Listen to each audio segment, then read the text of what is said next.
So this is the video number 5 about sensitivity. Um, so where to connect to, how to feel anchored. What is your anchor? How do you feel in your body? Which energies in your body help you to stay grounded and to allow sensitivity to guide you and be your guide and using it as a compass of choice, of choosing, of responding, of being in relationship, creating your work life, creating your home, choosing where to live, etc. It's very important. And if you feel like you have the skills and the knowing, I would really encourage you, if you notice, if you relate and resonate with what I share about sensitivity, and if you notice that you're sometimes overwhelmed and that it feels too much, and that all the things I shared in the other videos, if you feel a resonance there, do regularly some practice, where you really sit, breathing into your belly, following your breath with your awareness, and noticing what is there. And you can ask a question, like depending where you're at and what's happening. But you can be curious, like, what is there to hold me, to ground me? How does it feel to be fully grounded and held? You could also, if this is not something what is present for you, you can think about situations when you really felt held and asking your body memory and your system to bring up the memory when you felt really held. If this is something what is where you are not yet practiced, please ask someone to help you, like a coach, a mentor, a therapist. You can reach out to myself. I offer one-to-one sessions. I offer retreats with plant medicine where we practice all of that. Um, but I would encourage you, if you feel it's too much for you to learn to hold yourself in your experience and being held from something bigger, reach out for help. It's very rewarding if you can pass that, if you can learn to feel safe with feeling everything what you feel, if you can learn to feel safe when certain doors are opening and you experience more than just here the physically and your to-do list. Yeah. It's very rewarding if you can learn to feel safe with sensitivity, with all what wants to be felt, with all what wants to be acknowledged. And also, like, it's very important to train and learn the attitude and the relationship towards yourself, how you hold yourself, how you guide yourself. I always say, so people who worked with me already, maybe some of you heard it before. I was a teacher at some point before in my life, and like, what type of classroom did I want to create? And sometimes I was stressed. I it was not really my thing to be a teacher in a classroom with kids. I loved to work in psychiatric hospitals. I loved to work in the therapeutic fields and therapeutic institutions. But being a teacher in the classroom, I only did it for a very short period of time. But what I learned there and what I still use is like, when I came into the classroom and I was stressed and I just wanted to have everything controlled, everyone should sit on their chair, it was so dense.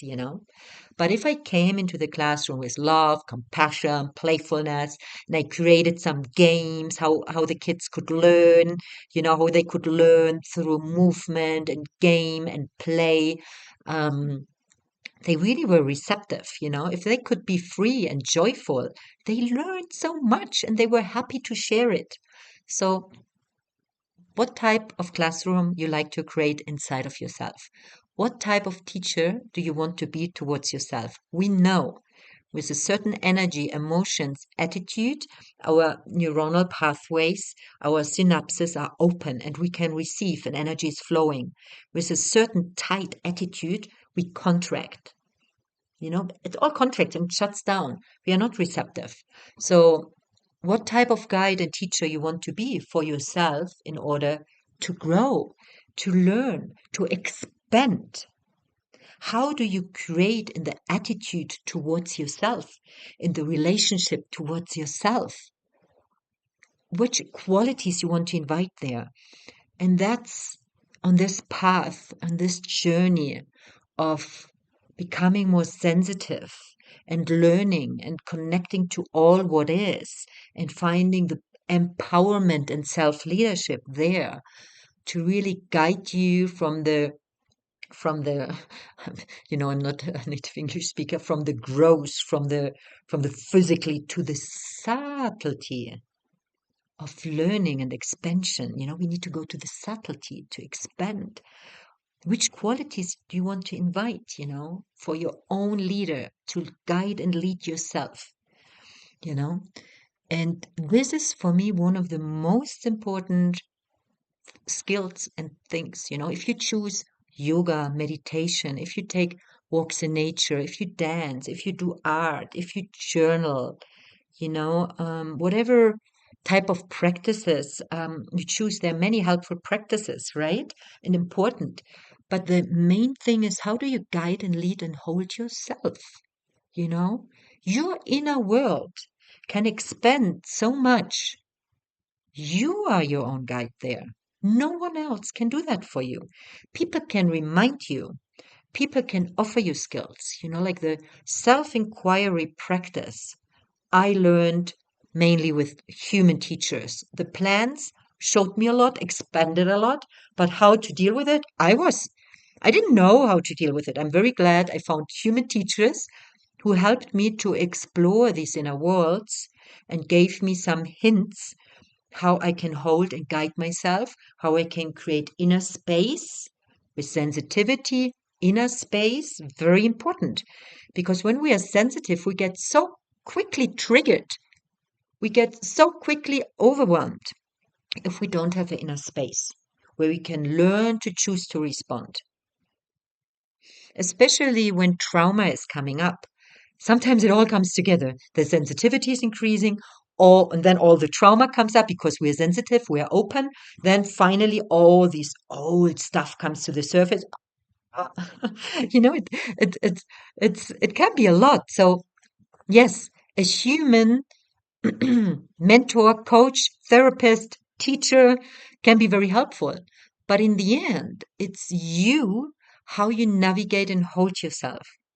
And this building up this inner leadership, this building, creating this inner classroom of observation, noticing, awareness.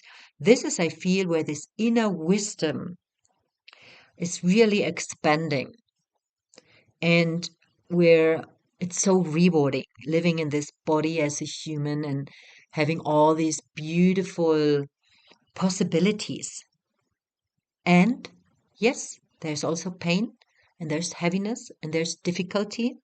But if we can approach all that what happens in the world from an inner bigger space and landscape and connection and alignment, you know, it has a different quality of life, right? And if we learn to allow ourselves to be sensitive, feeling the pain, feeling the difficulties, and making space for all other things what are there as well, I think it's very, very beautiful. And to come back to why I really like to share that is because for me, only through sensitivity, through feeling and sensing, we access the subtlety of creation, of who we are, and we can learn very, very deeply, and we can align with our full potential. And from there, we can really create a life which is fully aligned with who we are. And that's for me the biggest intention, to live that life from a place of who am I really, and feel fulfilled and feel guided and feel purpose, you know. Um, and from there dealing with the pain and the difficulties also in life, but from a place of alignment and truth and yes, you know.